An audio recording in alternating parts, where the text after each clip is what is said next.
WOLOKOSO. WOLOKOSO mu weekend. Tusanyusa kulaba Uncle KAKALAAMU. Nango okubasanga banywanyi. Eladde ba baby. Letuwe bebe. Mwaka kadde katwalaganya. Mukulu ayagala nnyo omusoso wazo muwanako. Oh, makalinga sombose y'ennyama.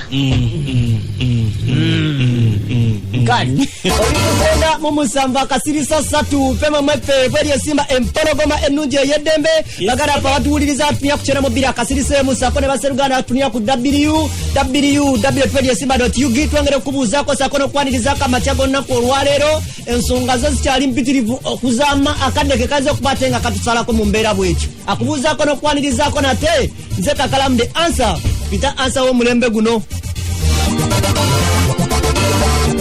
kale ono ye WOLOKOSO. WOLOKOSO mu weekend. Wano wetudda ndowooza akadde ke kanaatusalako naye nsaba owulirize kuba wakulu ddala.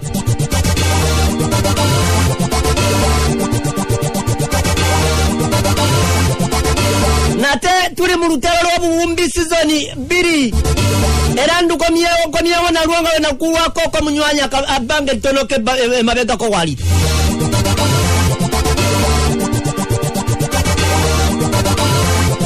Yebuvuddeko awo nakutandikirako ku nsonga ey'abayimbi sako n'abategesi b'ebivulu abatono ddala abali mu kutuula obufofofo sako n'okusisinkana abakulu mu gavumenti okusobola okufunirako ku ssente zino eziwerera ddala obuwumbi 10 weddu nga ssente zino zigambibwa mbu zakusasulibwa abali bategese ebivulu ebyafa mu COVID-19.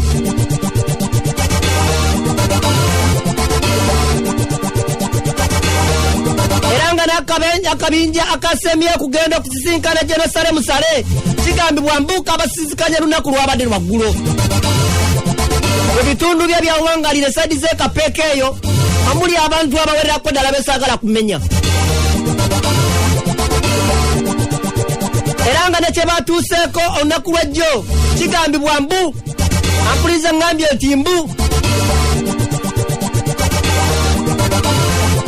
kyamalirizanga abantu banene akabinja kana akamusisinkanya olunaku lw'eggulo mubongeddemu ssente ziwerera ddala obuwumbi 46 ngambye obuwumbi 46 akabinja akamusisinkanya olunaku lw'ejjo ne kwongeramu mbu ssente zino zakutaasa era zakuyamba ekisawe ky'okuyimba simanyi oba ontegedde wakati awo ng'omuwendo guno ogw'essente guyitiŋŋana nga neeyali omusaale wali eri mu kaseera kakawumbi akamu obukadde 8 nga kafuluma era nga kaweebwa abapromota abafiirwa ebivulu ebigambibwa mu byali bya kyalenga omunywanyi ono amanyiddwa nga Tone Sempijja nga yeewuuyo nate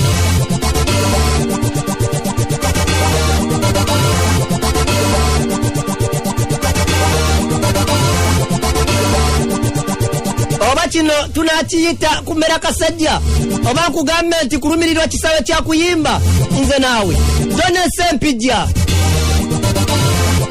ono nga national coordinator w'ensonga zonna ezigatira awamu ekisawe ky'okuyimba mu ggwanga lya Uganda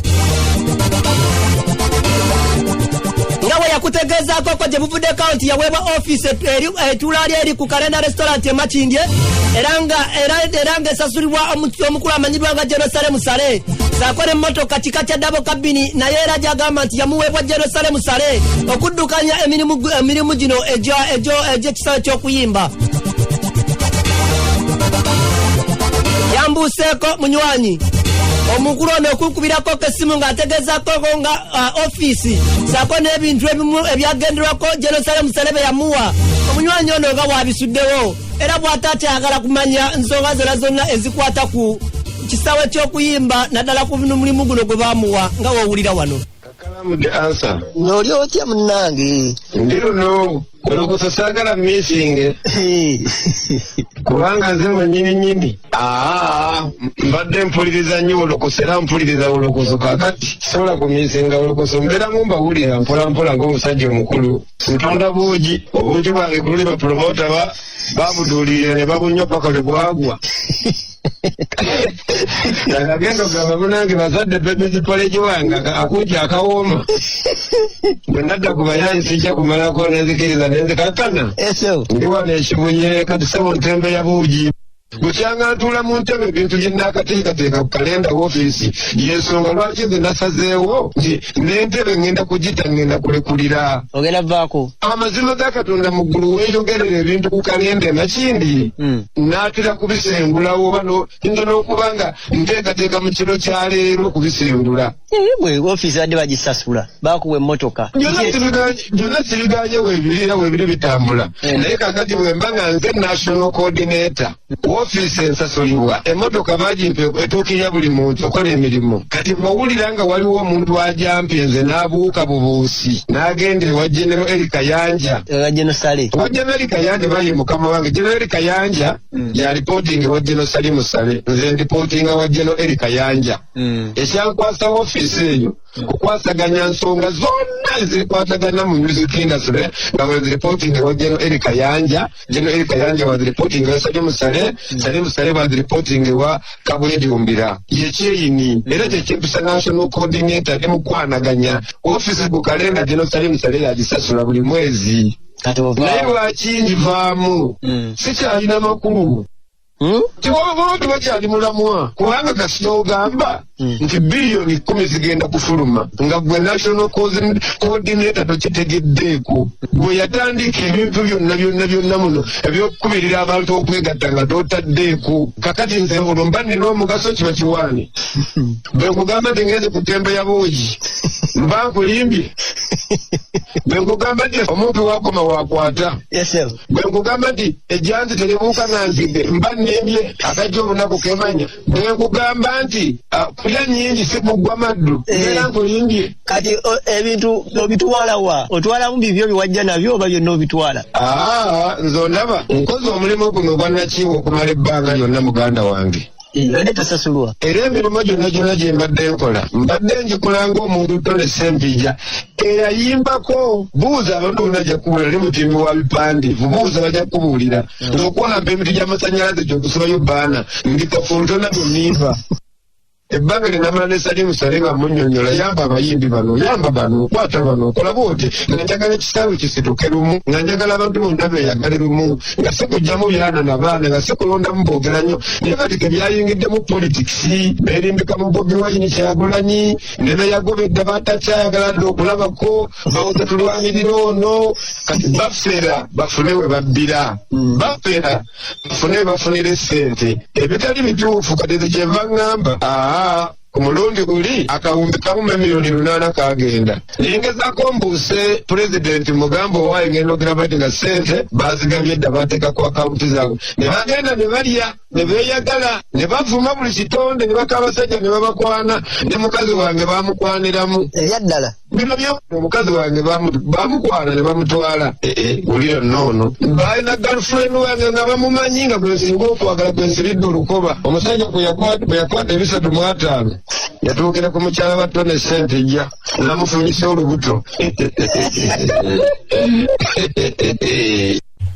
Anti kale munywani bwe nkugambidde awo nti akajja obunaku kemanya ejjanzi teribuuka na nzige. Bwoti bw'ogenze okunyumya n'omulangira tekikufuula mulangira. Era kaakati ssebo tolowoozanga nti endiga olw'okukoteka omutwe temanya ntegereraze. Kaakati ne bano balowooza nti ssente bajja kukwata bukwasibwe bati batwale. Zino ssente ziba za mitendera. Abantu abali obubi bangi muganange Kakalaamu. Kituufu tulwananga nga ne Katonda alwana. Mulwana entale zizo zireke ebisigadde birekere Katonda. Naye nze kukakasa ssente zikyaliko obubuuza bakyatambula jabba sisinkana kyabasisinkana nnyo. Kyegeeza bali mu kusisinkana busisinkana nti banaakudde n'okutuula bajja kutuula bajja kwesuddiya akawunti bajja kuzeewaayo. Nze nabagamba bagendere mu association. Nakugamba nti luno lutalo lwa Buwumbi 10 okusinziira ku Tone Sempija agamba nti abantu bano yadde bali mu kusisinkana omukulembeze naye si wakuba obalaza abali mu kusisinkana General Sale Musale ne si wakumala gwaba wa ssente. Yensonga lwaki yenga ye ali mu kuzirinyiriramu akagere. Musajja wa Tone asula kutebuuke era asuubirwa kukuba amasasi nga owulya wano. ebintu byenkubuulira bitwale nga nsonga nkulu obuwumbi 10 basobola okutusa omuntu nomulamba ogenda n'okusuula mu asidi basobola mukwongerako statement yonna ebitabangawo mu nsi omusajja asobola okukkiriza nti kanfule emotoka ya miliyoni 10 ekola accident etumera akasajja kano kabeewo katubiibi so kakati bwenakizodde bakiri kityo nande nina okusolawo ki nze ensonga zenkugamba muganda wange zenjagala obuwirize ogesa n'okwogera mu maaso gange yabalabanga nga ategeera oyo bamugoba atacyakolagana na saleya abategeera obukiri so kati obunkenke bwendiko mukama katonda yamanyi ekiddako olw'ensonga siina n'omu ayinza kumpolereza nga bwe mbikubuulidde era mpulaze nga bibankyayisa gye mukayanja ntambula naye obulabe bwendimu nekigenda okunzisa be bantu okulowooza nti nze ngamba omukulu nti abutoga wa ssente soka kati muganda wange obitegedde obunkenke bwendiko obuwulira buleti owulira yakaze simanyi yakoze bitya tunekwasa kintu kyonna buwumbi 10 ye problemu ate sinza bulemesa neso ebyo atava ku mulungi kankitte munange nga nendeba ebuuji bwange bwe banangira kati kakunyumizayo ekyami kyekyondi tomanyi okimanyi essaawa eno wetwogerera bapromota abasukka mu 15 basobola kubasawo banywa mmindi bagamba akasajja katulemesa bateekayo mannya gange ate nkubuulira bwetwawulirako omusawo eyajja ng'agamba ina promota omu gwabanja kakati essaawa ya leero basula ku basawo banywa emmindi beekwekweya bateekayo linnya lya tone shevija Alex kubuzizaako nnyo saako ne MK Kisuule ku Spark TV mbale kwata mutumude mbologo menunje yedde Francis Bagala Mugaga ne Albert Luswata nkubuzaako ne banafa bali bat following mpozi ku femu mwefe omuli Fiona Spako ogamba otya Rachel Jimbo Koko Meganeli Muwanguzi Judith ate Kaxide kumpoza ate namwe abadi bat following atubagamba muli bakabinyo Princess Lucky wena tubagala nnyo ne manager Alex ali ku Petro City Sembabula atumbude empologome ennungi ey'eddembe ne kitonsa Alex Kuditi Sola tubagamba musire bulungi ebaniza n'atusonyiwa tunyumiddwamu. So can you guys get serious? Akatorambula kasaweddeyo nesaweddako mugikole nammwe